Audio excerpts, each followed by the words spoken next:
Right, fantastic. Right, okay, let's get this event started with apologies for the technical issues that we had, both with the sound and with the displaying slides. We'll start this event, which is jointly hosted by the British, Czech and Slovak Association and the UCL School of Slavonic and East European Studies Central Europe Seminar. And before I introduce the event and panelists, Jana Nahodilova of the BCSA will say a few introductory words. Just very few words. Hello, everybody. Welcome to this amazing, what I hope to be an amazing event today, which is organized in cooperation with, from British, Czech and Slovak Association with UCL-SSEES. And this is our second event about elections this year together. Last time we met in January to talk about the elections that took place in the Czech Republic. Obviously, well, we will see how we can perhaps compare or not compare the results that happened then. So I will not hold you any longer. We've got all these esteemed guests who will be talking about the elections from all different perspectives, but I would like to thank SSEES for doing this, and particularly Sean for organizing all of this together with us. It's been an absolute pleasure. So I hope you enjoy, and if you are interested in any events like this, do look at our website. We are planning lots of events. In particular, I would like to emphasize or mention for you that might be interesting, on the 15th of November at the Czech Embassy, we're going to organize an event that talks about the International Students' Day and what it means for Czechs and Slovaks, and what Czechs and Slovaks have done for that. So all of you students who are here, I would love if you could come and talk to us about it. So thank you very much, and please. Okay, let's begin. I'm Sean Hanley, and I'm Associate Professor in Comparative Central and East European Politics here at UCL-SSEES. We've got four excellent panelists who I will briefly introduce. To my right, your left, Professor Tim Haughton, the University of Birmingham, Professor of Comparative and European Politics, and Tim researches electoral and party politics, campaigning, and the domestic politics of several countries, but particularly Slovakia, or with a special interest in Slovakia. And he's co-author, amongst many other things, of the New Party Challenge, Changing Cycles of Party Birth and Death in Central Europe and Beyond. Then moving down the panel, Dr. Michal Hovádek of the UCL Department of Political Science. Michal's Assistant Professor in European Institutions, Politics and Policy. And prior to joining UCL, he was a postdoc at the University of Gothenburg in Sweden, and previously worked as a political advisor in the European Parliament to none other than Michal Šimečka, leader of Progressive Slovakia, which we will be talking about later on. His research focuses on the interaction of law and politics in the European Union, in both the judicial and legislative arenas, but he also has an interest in domestic politics of Central and Eastern Europe. So we may be going into law and institutions in some capacity, but we'll be kind of looking at Slovak and regional politics. Then moving down the panel, Dr. Karen Henderson of the University of St. Cyril and Methodius in Trnava, get my tongue around that. Karen first went to Slovakia in the 1980s, currently lectures in politics and European studies, both at the University of St. Cyril and Methodius, as I mentioned. Previously was a senior lecturer in politics at the University of Leicester, moved to Bratislava in 2013, and has written very, very extensively about Slovak politics and EU Eastern enlargement, Euroscepticism, and the influence of domestic politics on the EU, which we will perhaps pick up later on in the discussion. And she's author of Slovakia, The Escape from Invisibility, and also a frequent commentator on UK politics in the Slovak media, as some of you may know. And then finally, our fourth panelist is Adriana Svitkova, who is a political consultant, media consultant, who's an alumna of the LSE, specialising in the politics of Central and Eastern Europe. She's a social media researcher focusing on misinformation and disinformation, has worked specifically on the 2023 Slovak elections, which we've just had, where misinformation is a big thing. And she also specialises in researching foreign influence on domestic politics, as well as the attitudes of immigrants in Central and Eastern Europe. And she's previously worked for the European Commission and co-organised the Central European Conference at the LSE, which is a student-led conference, isn't it? I went there once and it was very good. So if you're students from Czechia, Slovakia, look out for that. Okay, so the format we've had, we're not going to have a traditional academic format. We're going to kind of move through a panel discussion covering 4 broad areas: the results, who's up, who's down, the campaign, the possible governments which may emerge from the election, and the bigger picture about what the election really means for Slovakia, its democracy, its institutions, its rule of law, and of course we will touch on what a lot of the international media has touched on, which is the impact that Slovakia's possible change of direction, I don't think we know quite what's going to happen, may have on European politics and support for Ukraine. And I think what I've asked the panelists to do is for each topic, I've asked one of the panelists to lead off with some initial remarks, and then we'll have a panel discussion. And then when we've done all that, we'll open up. I've got you guys in the audience or you guys online, and we'll open up to the usual kind of questions and comments from the audience. Just to begin with, really, we know, if we've followed the media, that Robert Fico and Smer came top of the poll, made a political comeback, but there's a lot more to say. So I think if Tim and maybe Karen afterwards could just tell us what's the story really in terms of the result? What matters? What are the headlines that matter? Who won? Who lost? And what should we be focusing on? Thanks. So first off, a big ďakujem veľmi pekne for the invitation, and thank you to the BCSA, to UCL, to Sean, to Jana, to Jakub for organising it, and thanks to my fellow panelists. I'm looking forward to learning a lot from them, and thanks to everyone joining online. So this first question, being an academic, I could talk probably for the remaining hour and a half just on this one question. Please don't worry. So let me maybe make 2 or 3 comments, and I'm sure I will leave some things out that Karen can pick up on, and we'll return back to. But I think the first thing that's probably worth emphasizing about these elections is ultimately we can say it was a damning indictment of the parties that formed the government in 2020. If you think that those 4 parties actually were able to form or have a constitutional majority in parliament, and yet they mustered up a mere 17% of the vote. So the first thing we can say about this election is it is a reaction or a verdict that has been passed on those parties.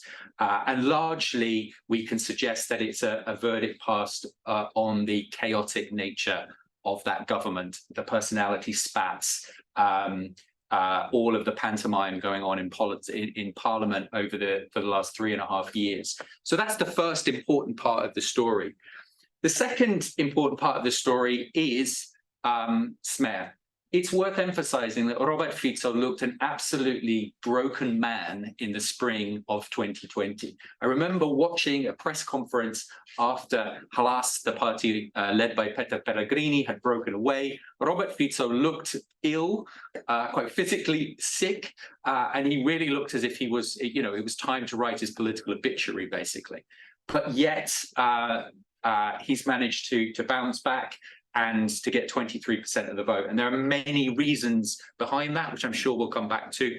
I would certainly like to stress a few things about that. The third interesting part of the election was the success of Progressive Slovakia. This is a party that in an electoral coalition had fallen just below the threshold in the last elections, but essentially became the repository of an awful lot of anti-Fico votes in the election that's just taken place. The third thing that I would just say, this election, it was very striking that two of the perennial parties of Slovak politics that have been around for a long time, the Slovak National Party and the Christian Democratic Movement, returned to power. I'm very happy to go into more details about why that is. One of them, it has a lot to do with the workings of the electoral system, and the other has a lot to do with reasons why parties do endure. And the final thing to flag up, maybe many people in this audience might be feeling a little down with the potential results. I would say that the positive side was that actually the neo-fascists were removed from Parliament. And that the vote for both Kotleba and the party that broke away from Kotleba Republika, both of those parties fell below the electoral threshold. And in fact, if you add up both of their votes, that was only just over 6% of the vote. So I can probably say a lot more, but I think that gives you a few headlines. I'm just moving to Karen. Karen, you had some, which we can't show, unfortunately, for technical reasons. You're going to say something about voting patterns and demographic patterns and geographical patterns as well, I believe. Yes, maybe there's a few more basic things I should say at the beginning. What I found was interesting about this election is normally, if you're a political scientist, you have a problem because diplomats and business people, they just want to know who's going to win the election. They don't want anything complicated. And in the Slovak case, I always say, the one thing about Slovak elections is that every election since 1998 has produced an unexpected result. So, you know, the worst thing you can do is put all your eggs in one basket and think you know who's going to win. And I can explain why I can't predict the election, 5% clauses, late shifts in voting intentions, etc., etc. But it occurred to me a couple of days ago that actually, by and large, the result on Sunday morning was pretty well what we expected. We ended up with two options. The most likely one, that Smer, its breakaway class, and the Slovak National Party, their traditional ally, will go into coalition with each other. But the alternative, that Progressive Slovakia, SAS, the Christian Democrats, and Class SD could also form a coalition, and Pellegrini from Class is the kingmaker. And I mean, I made a mistake with some figures this morning because I thought I'd lost a party. I thought, hang on, 3 partners in one coalition, 4 in another, and an uncoalitional party. That's 8. Where's the missing party? Because I'd forgotten we'd got one party that could join either coalition. That's not usual in Slovak politics, but Slovak politics shifts. Another thing I thought was interesting about this election was, if you look at the way the Slovak election system works, we saw very clearly, yet again here, that the voters are slightly more responsible than the politicians, or at least the ones on the centre right. The Slovaks have a really annoying habit of saying Fico's going to win the election, when they actually mean Fico is going to get more votes than any other single party. It doesn't mean he's going to win. And I kept on saying to people, you know, like 20%, you don't win an election with 20% of the vote. And you're kind of making Slovakia look bad by pretending it's a foregone conclusion he'll win, because it makes it seem stronger than he is. Interestingly, though, the voters have kind of been grasped by this terminology, and they wanted someone else other than Fico to win if they were on that side of the spectrum. And so, although the centre-right, as usual, had produced loads and loads of little parties instead of joining together, the voters decided that they were going to choose one because they wanted one person to get in front of Fico, and they chose Progressive Slovakia because it hadn't disgraced itself in the last party. And 3.5 years ago, they'd chosen Matovic and Olano, which was not a terribly good choice, it turned out instead. So the voters kind of, in a sense, took on that terminology and they tried to form one big party, even though the politicians didn't seem capable of doing it.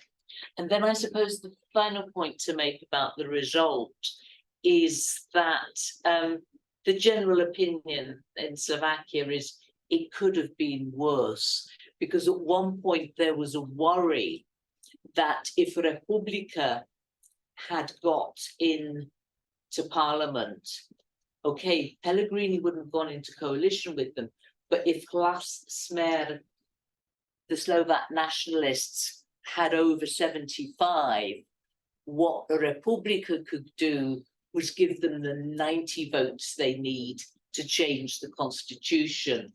For example, changing the way you choose the president, so it's not a direct vote, 90 MPs in parliament would do it, And so, yeah, it could have been worse. Okay, thanks for that, Karen. I have a question really for all of you, and this is as a sort of casual observer of Slovak politics, which is that on the one hand, Slovakia seems very, very polarized, and you mentioned camps, and it's possible to put most parties into one of two camps, a sort of broadly liberal, pro-European kind of centre-rightish camp and a kind of more nationalist and left-wing camp. But on the other hand, we've got an awful lot of fragmentation, and I was surprised that we've got so many parties. The voters don't really seem to have gone behind Progressive Slovakia, really to the extent you might expect, say in the Czech Republic or in Slovenia, Tim's followed Slovenia. The anti-populist voters have got behind one party much more. And sort of same question again for Robert Fico. 23%. Well, he's the biggest party, but by his standard, that's pretty rubbish, really. It's far off from. So could you comment on this paradox of polarization, but lots of small parties? What's going on here? I mean, why didn't Progressive Slovakia do better, or am I kind of being unreasonable in expecting them to have done better? Would you want to start? Yeah, sure. Oh, I mean, sure. I can say something. I expected them to come first, but mainly because I sort of I assumed that this trend, this kind of bandwagon, the snowball, effect. I think which a lot of people, including people inside the party, were expecting that would be bigger than it will actually in the end, right? I think they did well within the circumstances, but perhaps they were banking on, and I think both of you have mentioned this, right? And this is exactly what happened in 2020 when Matovic emerged as the leader of the anti-Fico vote, and he kind of snowballed a lot of that electorate. But that didn't happen to the extent that we perhaps expected. And of course, like the other thing is, I think the kind of overperformance of Smer, when they managed to, within the last 2 weeks, in the last 2 weeks of polling, they managed to basically swallow a lot of the Republican vote, which had the kind of benefit of Republican not being in the parliament now, but that ballooned Smer's vote. And I mean, I guess this is significant also from like constitutional reasons, given that the party that comes first gets to build a coalition first, formally speaking, at least. Yeah, I mean, I could go on, but I also don't want to kind of hog the time on that. Sure. I mean, is it right to think of Slovakia as being polarized into two camps, or is that kind of too simple? And does that play out? And so I would say it is a little too simple. I mean, it depends on how you look at it. Like, there's different cleavages going on, right? So you have the liberal versus conservative cleavage, which doesn't perfectly map onto Smer versus PS, right? Because you have all these other conservative parties which tend to be to the right, certainly to the right of Progressive Slovakia. So a lot of the conservatives would not vote for Progressive Slovakia for that reason, right?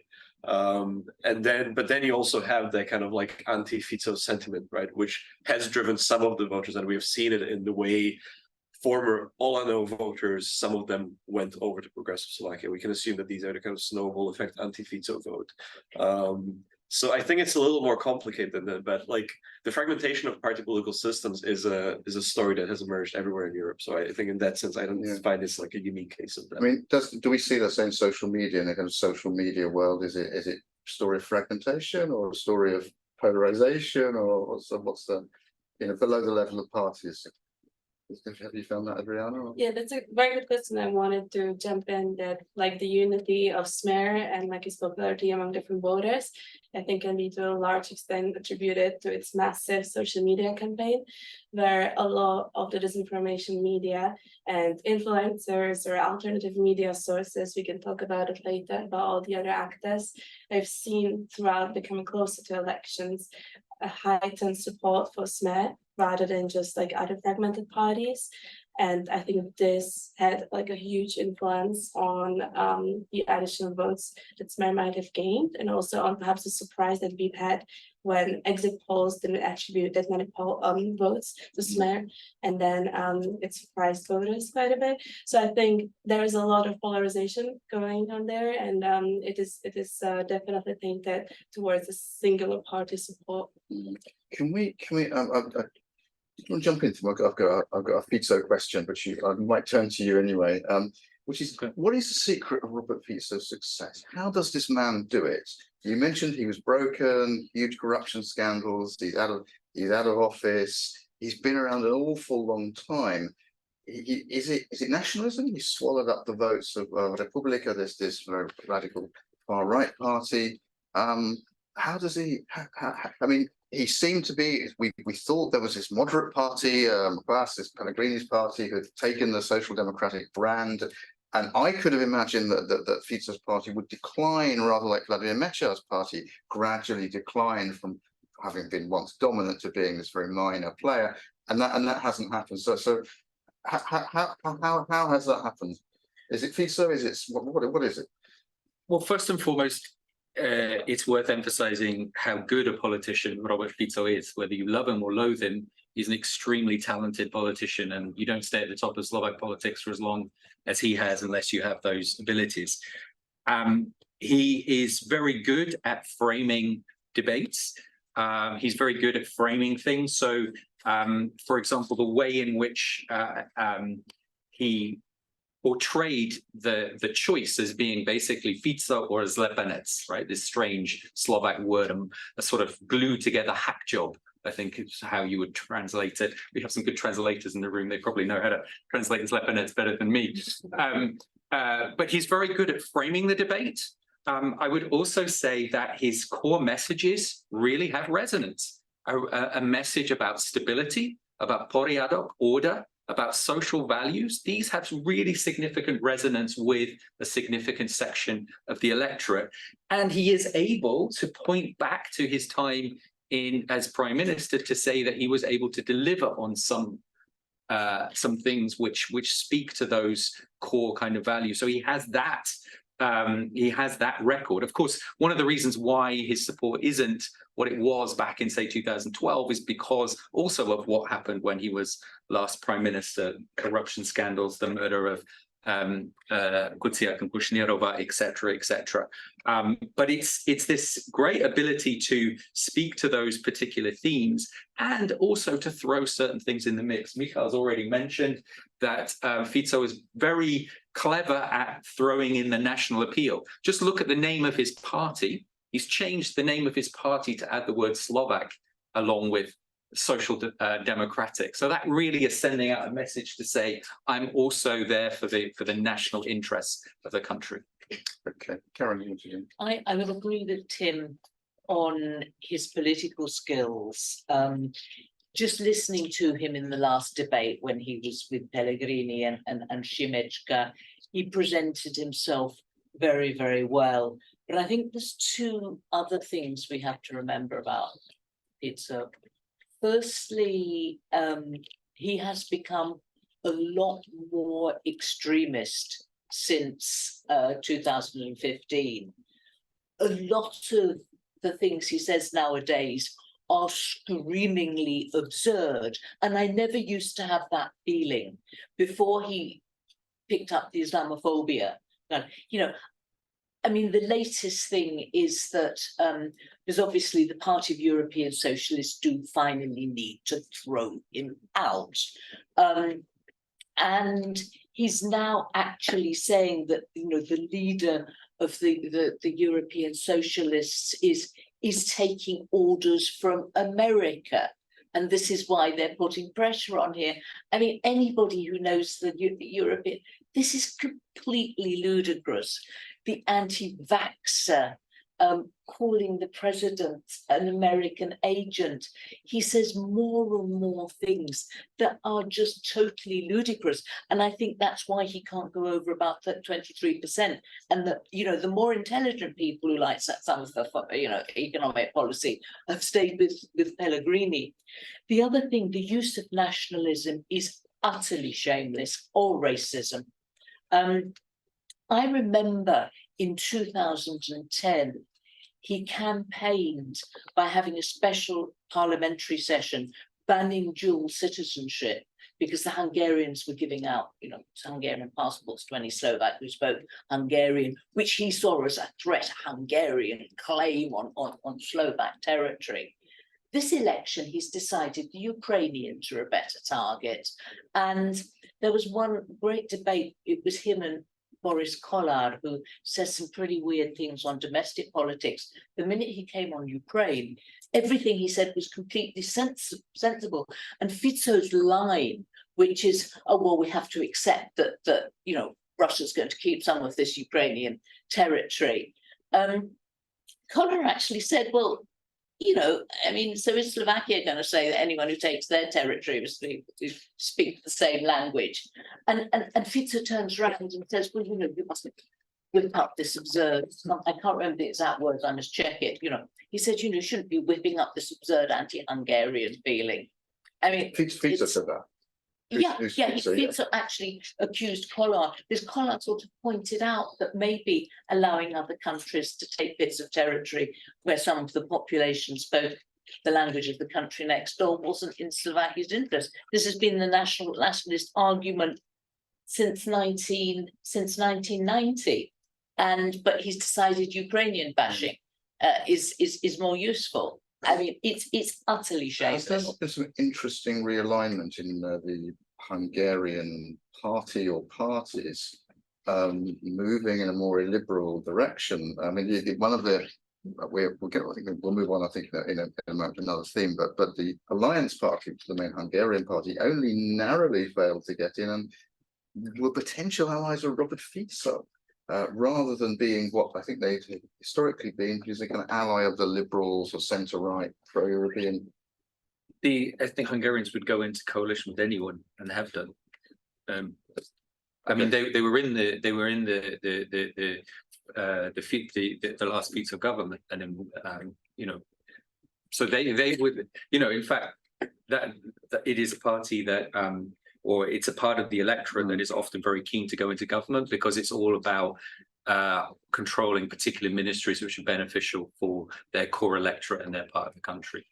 Okay, let's sort of shift a bit from the results to the actual campaign, and I've just I think, Tim, could you briefly say a few words about the kind of on the ground campaign? Because I know you were on the ground, so I know you researched campaigning, and then maybe actually afterwards, if you could tell us a bit more about how things played out in social media. So very, very quickly, I mean, one of the things that struck me, having observed lots of campaigns on the ground in Slovakia over the years, was actually there was far less on the ground campaigning than there has been in the past. Perhaps not that surprising. There were various meetings and events that parties held. If you'd like, I can talk in more detail about having gone to one of Fico's rallies in Jar nad Hronom a few weeks ago.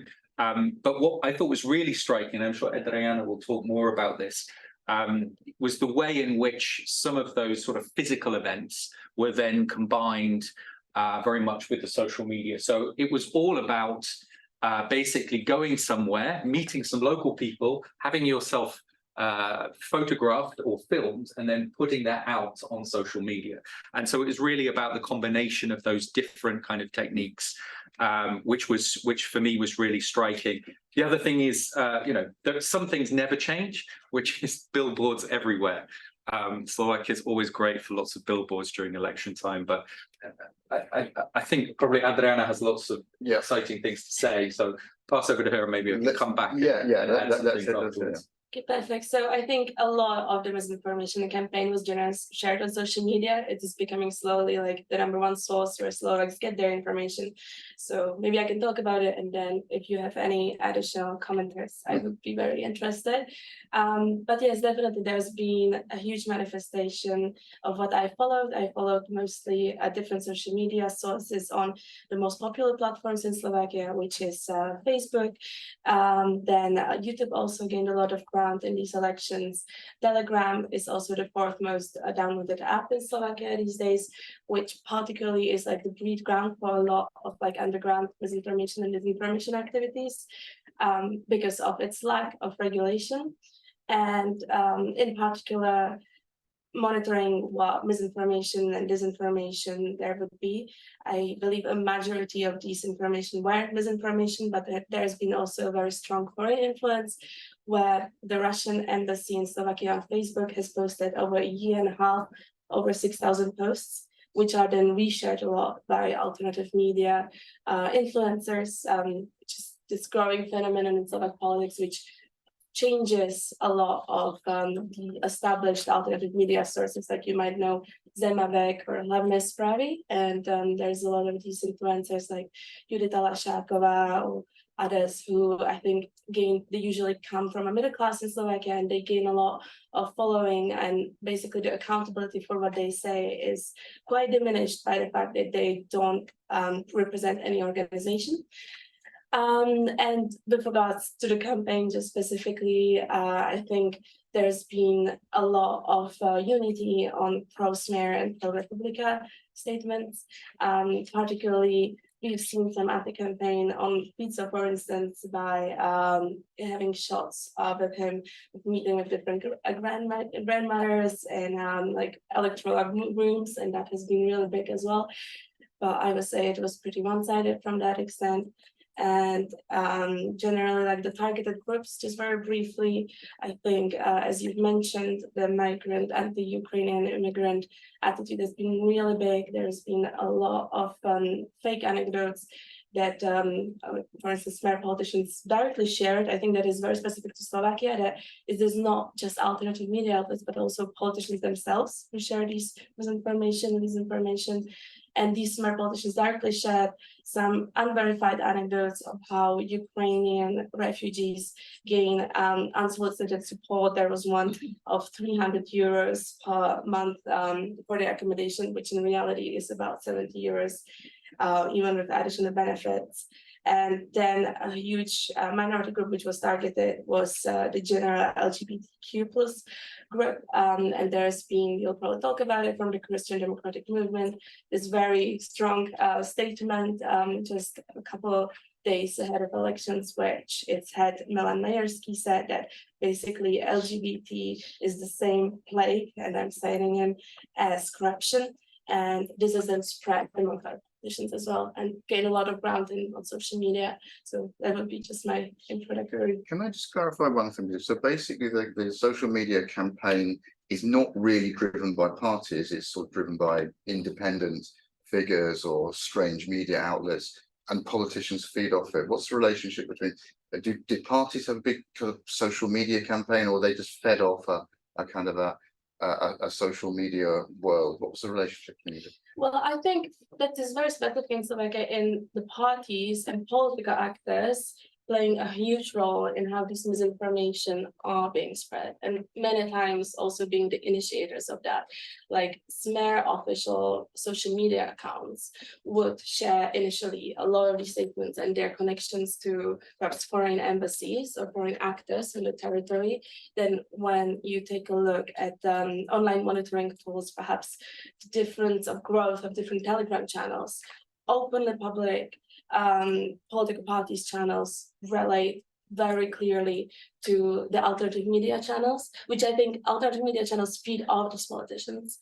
But I wouldn't say it's the other way around. Okay, and it's predominantly these alternative media channels. They're predominantly illiberal, nationalist. There isn't a liberal. Is there a liberal? Are there liberal voices in social media? And So I think there's a lot of like alternative health voices, which may be considered liberal to a given extent, but when do they share like anti-vax movements that it comes? But I think a large majority of those would just have a common grounding on many, like they started with Euromaidan, and on many of these issues, and that's why they are grouped within the alternative media category as a liberal. okay, I have more questions, but I can see Tim has been scribbling notes. Yeah, no, I wanted to listen to what Adriana had to say before talking about campaigning, because I know that her insights were really, really important.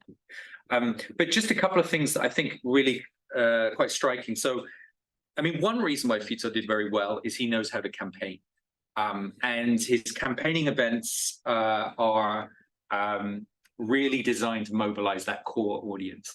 So just to give you a flavor, I went to this one in Žarná Toronom, and it was quite interesting. First hour was beer and goulash, of course, followed by an hour of music in which you first off had kind of people dancing around wearing traditional folk costumes. So playing to that kind of national audience. And then secondly, you had a sort of pop opera guy singing some nice songs, and everyone was sort of getting in the mood. And then you had Modus, this kind of old band from the 80s, I think 70s, 80s. The friend I went with, she remembers it from her youth. So everyone was singing along, getting into the mood. And then out come the speakers. You had two people who were local candidates, so that's also quite important. In fact, one of the things that we may want to touch on at some point is actually the role of particular individuals and locality and place, which is often missed out. Then you had Monika Beňová, whose MEP comes out and she talks for a little bit. Then you have Luboš Blaha, who comes up and rallies the troops with his bombastic rhetoric. Then was Kamenitsky, who's a kind of more on the economic side, coming out and saying a few things. And then finally, Robert Fico coming out actually in quite a kind of considered way. He let Blaha say all of the crazy stuff, and he just said all of the kind of reasonable stuff. And he pressed every single button. So at the end of his speech, everyone was applauding, got up, and there was a nice big sing-song, and everyone went away happy. It was a really brilliant rally, and this was what they were doing across the country. And Robert Fico he's learned how to campaign. I've seen him do this, similar things to this, in several elections in a row. The second point I would just make, we haven't mentioned in a way that, for me, one of the surprises of the election was the performance of Igor Matovic, right? In many respects, you know, if you look at the opinion polls, he is one of the most distrusted politicians in the country. Only about 9% claim that they trust him. And yet he got 9% of the vote. And why? Because Matovic, you know, some people are built to be those to sit in executive office, and some are built for campaigning. And Matovic is certainly not built to be a prime minister, but he's built to be a campaigner. And he was hugely effective in the way that he managed to mobilize that core vote.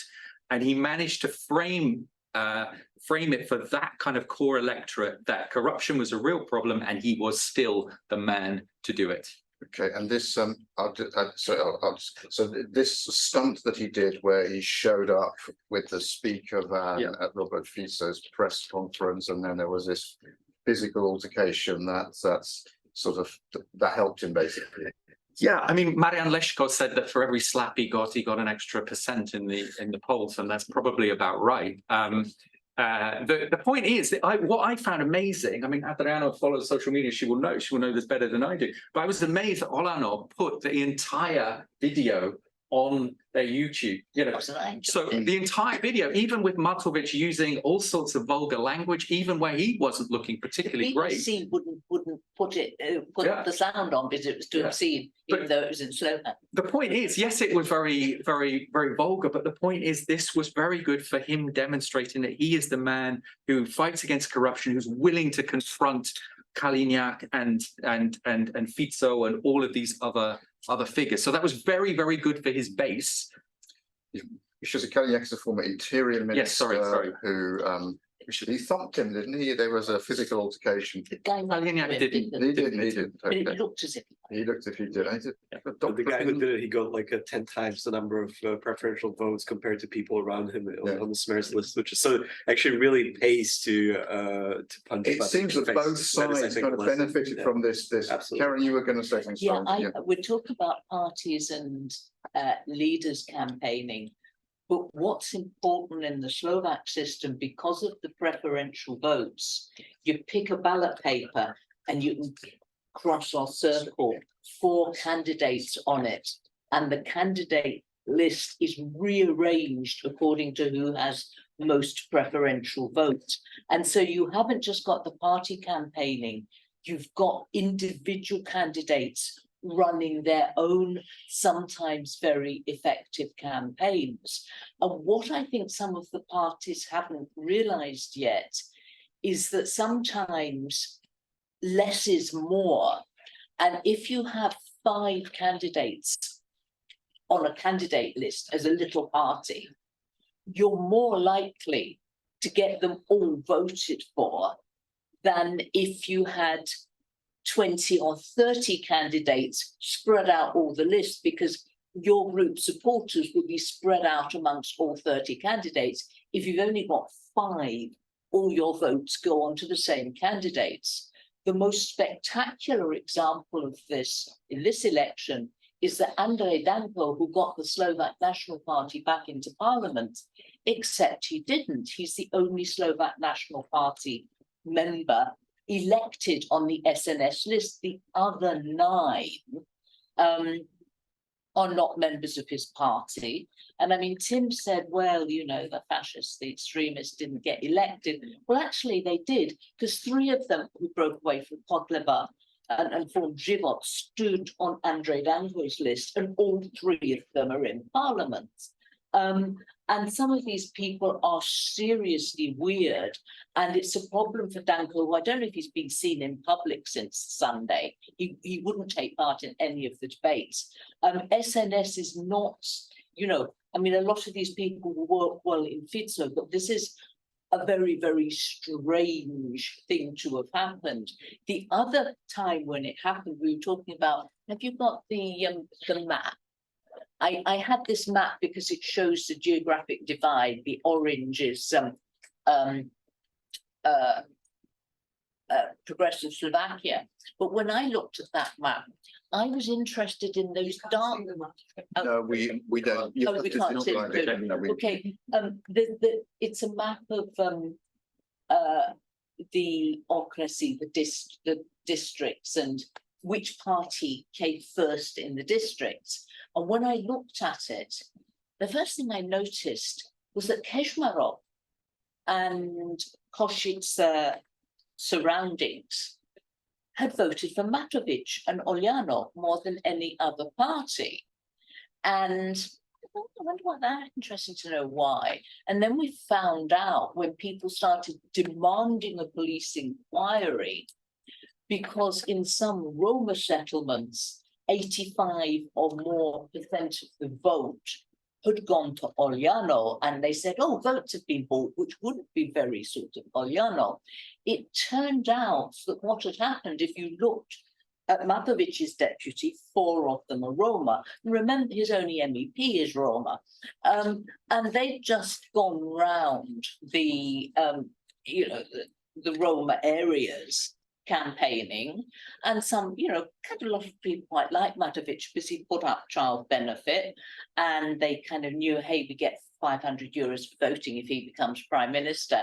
And so, you know, that was another reason, apart from being hit by Kaliniak's friend, that Oljano picked up, because, you know, they got this vote. And, you know, I don't think it was corrupt, because if you look at those villages, you know, everyone was saying, oh, you know, under communism, you didn't get 90% of people voted for one party. But if you looked at those villages, they had huge numbers of preferential votes for the 4 Roma candidates on the list. They'd run a campaign targeting themselves, and it worked. And that's, you know, these open lists can cause a lot of problems for parties.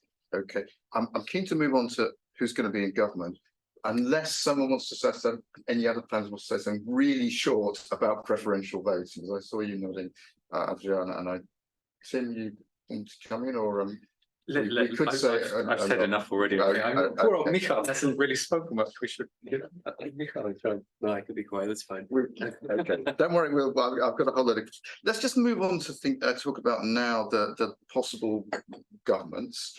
The media coverage said that Robert Fico had come top, and that he had a kind of easy, off-the-shelf kind of coalition that he could join up with the Slovak National Party, who'd been a coalition partner of his before, and with Hlas, who are kind of a left-wing party with come from Smer in the first place.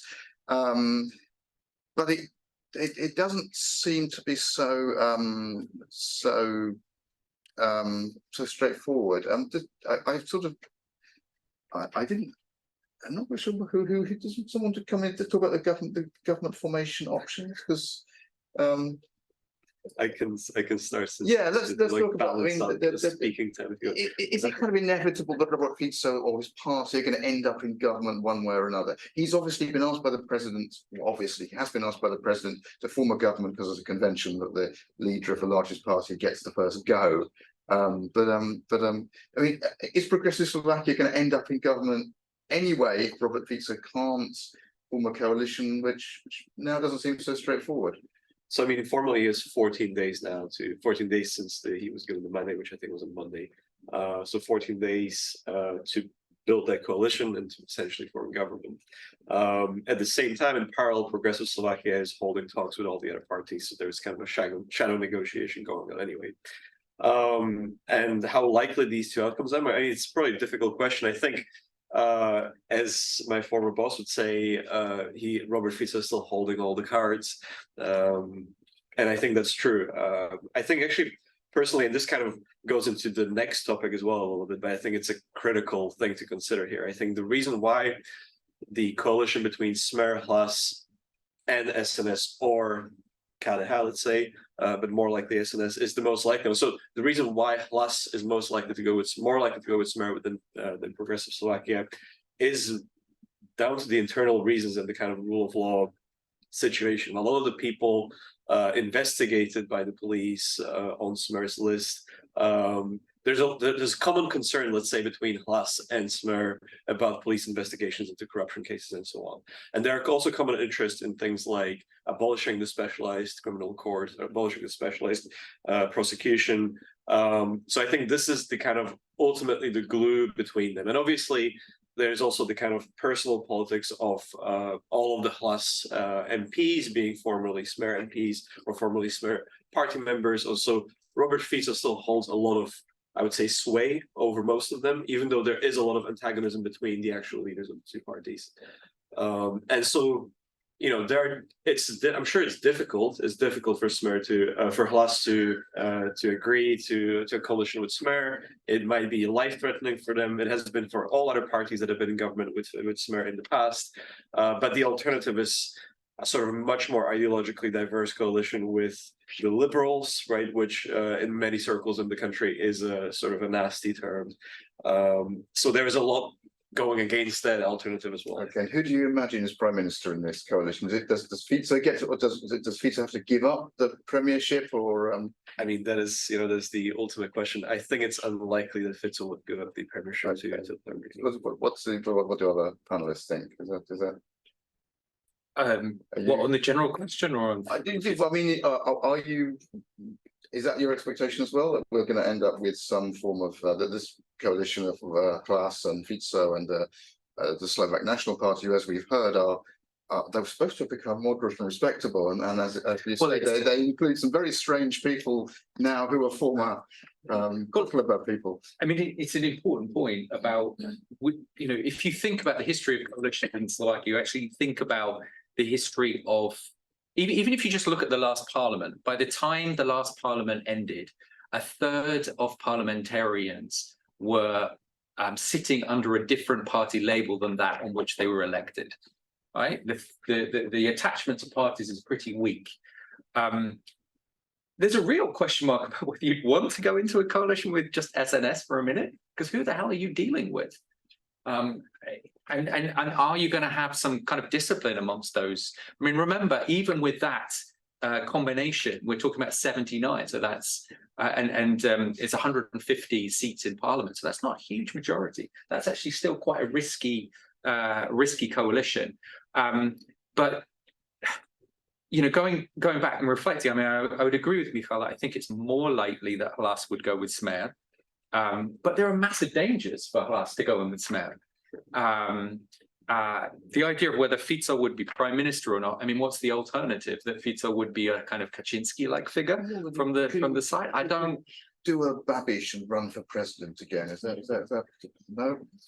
Well, I mean, talking about running for president, I mean, that might be part of the deal that everyone is suggesting, but I'm not sure if Pellegrini really wants to be president yet.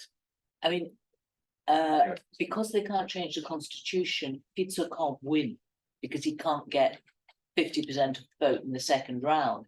Pellegrini, interestingly, might, because he's much more in the centre.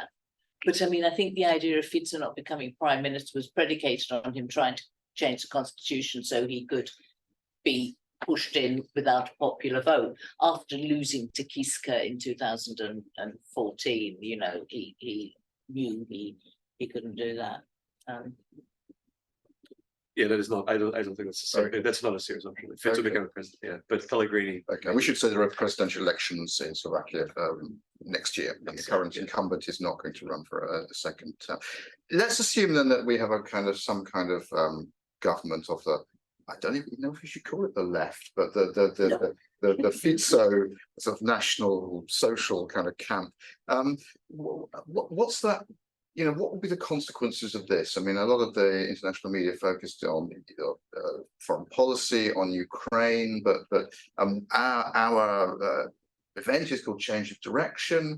Other people have said, well, you know, Pellegrini is going to moderate Fico in some way. So let's assume that we do have Robert Fico back as prime minister in some capacity. In the past, he's been quite pragmatic.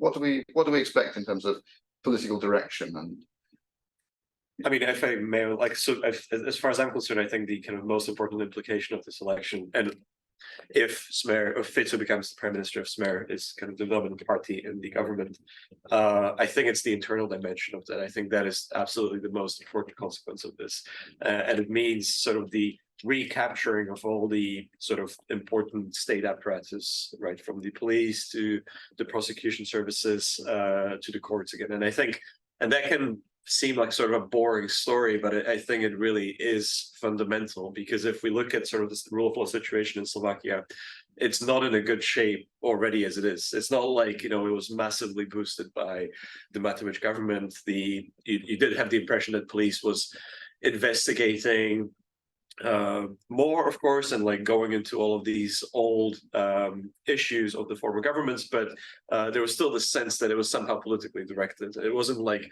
a huge depoliticization of, you know, police work or anything like that.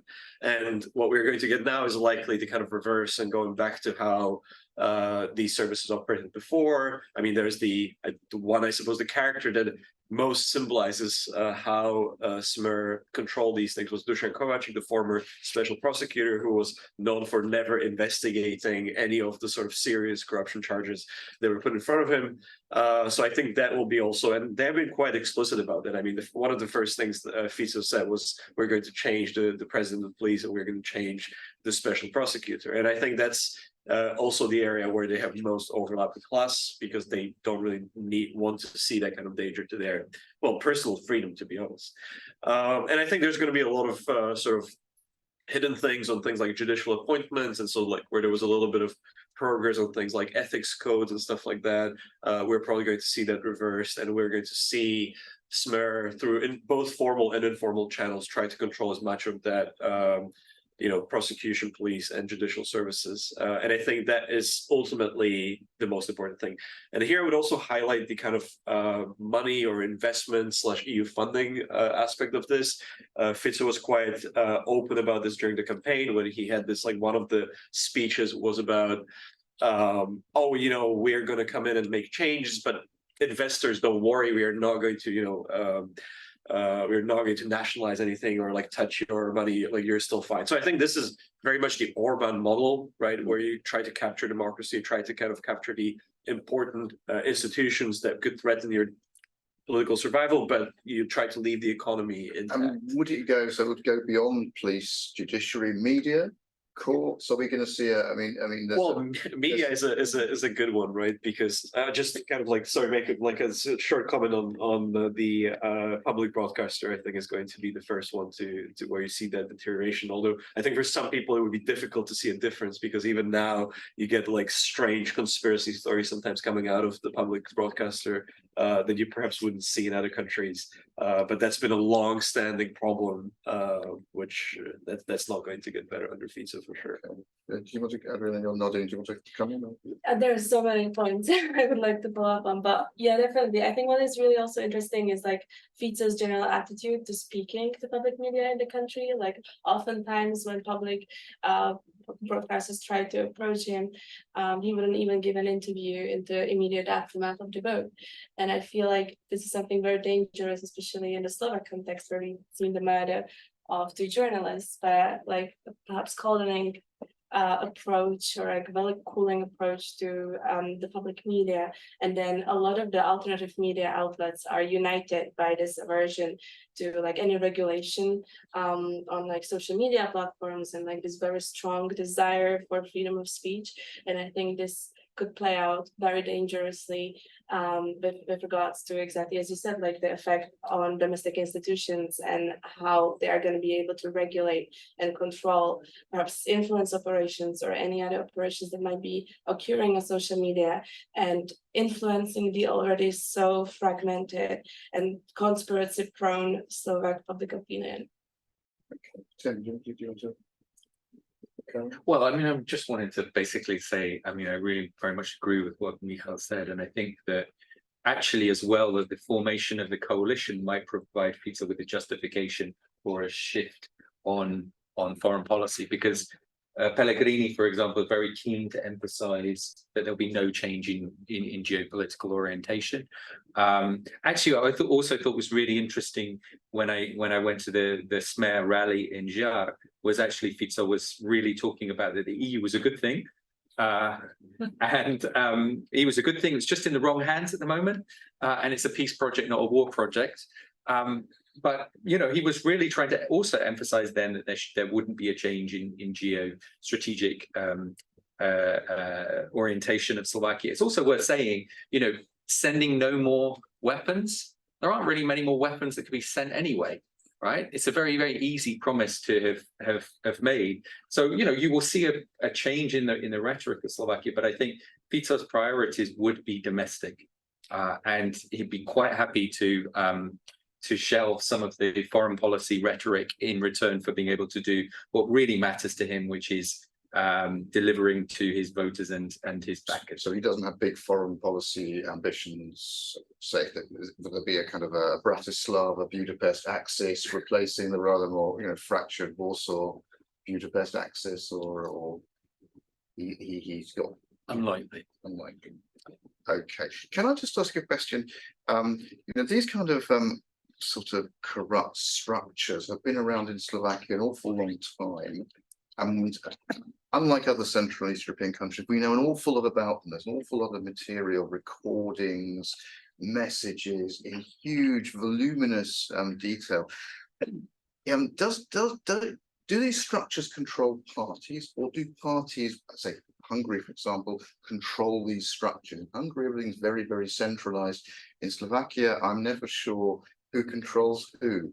Where does power in Slovakia really lie? We talked about Fico as if he's, you know, gonna just centralize everything and direct everything from the center. Is that really going to be the case, or does power lie elsewhere? It's a symbiotic relationship, I think, right? But I would also say, right, if I had to choose, right, it was a binary choice between who has more power, Fico or some corrupt oligarch who is behind him, then I would definitely say Fico. So maybe it's not to the extent as you see it in Hungary, right, where the government is really like it's even formally owns like a lot of assets around the country, right? Often through some intermediaries, but like it's quite explicit, right? The control. So I think in Slovakia it's just less explicit. There's a lot of connections, but I think ultimately it's the power is in the hands of the, well, let's say in this case, smears politicians, right? Okay. I mean, I think the other problem in government formation, one of the things I picked up today is that the journalists, when they were doing their who might be the minister in the various government things, put two SNS members in as the two SNS ministers. And in fact, two of the maverick non-members are already demanding the environment and the agriculture ministries. Now, these are big funding, EU funding ministries. And if there are clampdowns on the police and judiciary by this government, and rule of law is endangered, then, you know, there's going to be a lot of attention right from the beginning on, you know, what this government is doing. I mean, I think it's going to be quite a problematic government. And we have to remember the Slovak constitutional structure is incredibly strong. The election system cannot be undermined. And we know this because in 1998, there was a government that did absolutely everything it could think of, and it just couldn't. It didn't work. If they do anything too outrageous, people would just come out onto the streets, you know, and this guy in the end, he's only got 23% of the vote. So I think what's going to happen with this government is dodgy, you know, it's, but there's one thing we don't know. We don't actually know what Pellegrini believes in, because in a sense, one had the feeling he broke away from Smer because the links to corruption and, you know, Fico's persona were undermining the party. But of course, once he said in the election campaign that he preferred to go into a government with new faces or current opposition parties, he started to lose support. We're not sure what his party colleagues want. And I mean, in the election campaign, he was quite happy to shove up a poster saying, "Stop migrants," to pick up the racist rhetoric when he felt that Fico was overtaking him. So, I mean, yes, Peter Pellegrini is very keen on keeping in with the European socialists and the German Social Democrats. But, you know, I don't see how you can do it with this government, because I mean, one thing Fico's done, he still pretends to be pro-EU, but he's just replacing it with absolute outrageous anti-American rhetoric. And he criticizes the EU for doing what the Americans tell it. Well, you know, like, come on. It doesn't work. So, you know, the EU is a bit more tuned in to dealing with people undermining the judiciary now. Okay, I've got one more question before we open up for Q&A, and I should say people online audience do feed in your questions into the Q&A box. I can see we've got a couple of questions already, and I will put them to the panelists. But my final comment is that people used to say about Slovakia that they'd been through the experience of Mečiarism, that it was kind of inoculated against this kind of democratic backsliding where other countries weren't. And it had this very strong and capable civil society, and you kind of saw that in 2018. has civil society been rather quiet? Or will it be a kind of counterweight to the kind of FISO government, which is really going to do all these things that we've discussed? I mean, the liberal part of Slovakia doesn't seem to be great in terms of having a big, strong, stable political party, but it seems to be good at mobilizing the streets of big cities. So I just wonder what your thoughts are about that. Sources of democratic resilience, as political scientists like to call it. I would say so. I think on the point of like, there's no big liberal party, right? This maybe there's something that's changed just now, right? Like maybe from now on, or at least for the foreseeable future, there is going to be some kind of stability on the liberal party political space. Let's hope so. But on the resilience, I wouldn't say, I would expect civil society to continue playing that role that you outlined. I think like when the big threats come, if they do come, I think I would expect civil society to kind of rise up against it. My worry is more that sort of the kind of bread and butter institutions of a democracy, which also includes kind of the rule of law institutions. I would be more worried on that front, that they can be they're already in such bad shape that sort of interfering with them again, I'm not sure how much attention you can rally behind that. Like, I don't think you would have Israel level street protests if there is a new special prosecutor replacing Daniel Lipschitz. But I do think that if you had a more overt threat, something related to the maybe democratic system or elections or something like that, I think there would be more pushback there. But I think on the kind of stuff that Smer is going to be targeting, first and foremost, it's already in such bad shape that, you know, can you tell apart